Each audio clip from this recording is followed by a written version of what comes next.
ማለት ፊዚካሊ ከወሰድነው በአካላት እንቅስቃሴ መካከል የሚደረግ ፍጥነት ነው። ይህንን የአካል እንቅስቃሴ ፍጥነት የሚያደርግ አካል ደግሞ ይደክማል። ለምሳሌ መጅሙዕ አልፈትዋ ላይ ራሱ ኢብኑ ተይሚን ጥያቄ ተጠይቋል። ዱዊ አትሪቢዩት ታየርድነስ ቱ አላህ ተብሎ ተጠይቋል። ድክመትን ለአላህ ባህሪ እንሰጣለን ወይ ተብሎ በተጠየቀው ጥያቄ ሰም ስኮላርሊ ሴዛት the evidence that Allah has attribute of tiredness አላህ የድካም ባህሪ እንዳለው አንዳንድ ሊቃውንቶች ማረጋገጫ አድርገው ይህንን ሐዲስ ጠቅሰውታል።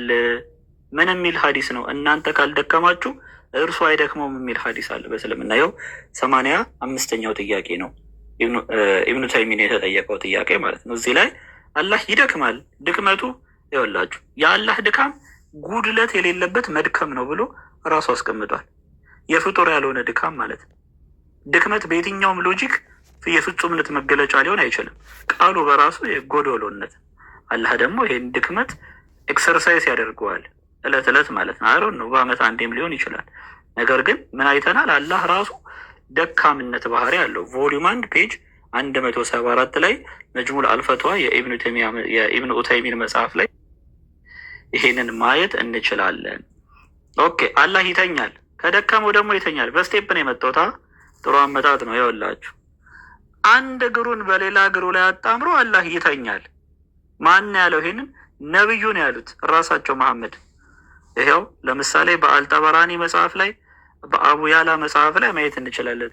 የአላህ መልእክተኛ እንዲህ ብለዋል፣ አላህ አዘወጀል ፍጥረታቱን ፈጥሮ በጨረሰ ጊዜ በጀርባው ተኝቶ አንድ እግሩን በሌላው እግሩ ላይ አደረገ ይላል። ሆይ አላህ ለምንድነው የሚተኘው? እሺ ለምንድነው እግሩ የሚያጣምረው? ማጣመሩ ለምን አስፈለገው? ከተኛም ማለት ነው። ይሄ በፍጹም አምላክ ሊሆን አይችልም። ሐዲሱ ጥያቄ ለሚያነሱ ሰዎች ይኸውላችሁ የዚህ ሐዲስ የሰንሰለት ተራኪዎች ኢስናድ በሙሉ እምነት የሚጣልባቸው ሲቃት ናቸው። ሲቃት ማለት ሁሉም ታማኝ ናቸው ማለት ነው። እና እነርሱም በእምነት ደረጃቸው ላይ ከመሆናቸው ጋር የሁለቱ ሳሂህ መጽሐፍት የሙስሊምና የቡኻሪ መስፈርት ሸርጥ ናቸው። ሸርጥ ማለት ቡኻሪ ሐዲስ ውስጡ ምንም የሚጣል የለውም። ለምን? ሰዎቹ ታማኝ ስለሆኑ። ይሄንንም ሐዲስ የዘገቡት እነሱ ናቸው ነው። ለምን? ተአቢኖች ስለሆኑ፣ ሰሃባዎች ስለሆኑ እና አቡ ሰይድ አልኹድሪ ስለሆኑ ማለት ታላላቅ የመሐመድ ሰሃባዎች እና እንደነ ቃታዳ ያሉ ተአቢኖች ስለሆኑ የዘገቡት። ስለዚህ አላህ እንደተገደበ አየን። የተገደበ አካል ደግሞ ከቦታ ቦታ ይንቀሳቀሳል። እንደሚወርድ፣ እንደሚወጣ፣ እንደሚሮጥ አየን። ከሮጠ ደግሞ ይደክመዋል፣ እንደሚደክመው አየን። ከደከመው ደግሞ ይተኛል፣ እንደሚተኛም አየን ማለት ነው። ታዲያ አላህ ከኔ በምን ይሻላል መጠየቅ ይቻላል። ሙስሊሞች ምንድነው አልተገለጠም ነው። ዛሬም ሚስጥረ አላህ ተብሎ ዶክትሪን መመስረት አለበት በእስልምና ምንም የተገለጠ ነገር ስለሌለ ማለት ነው።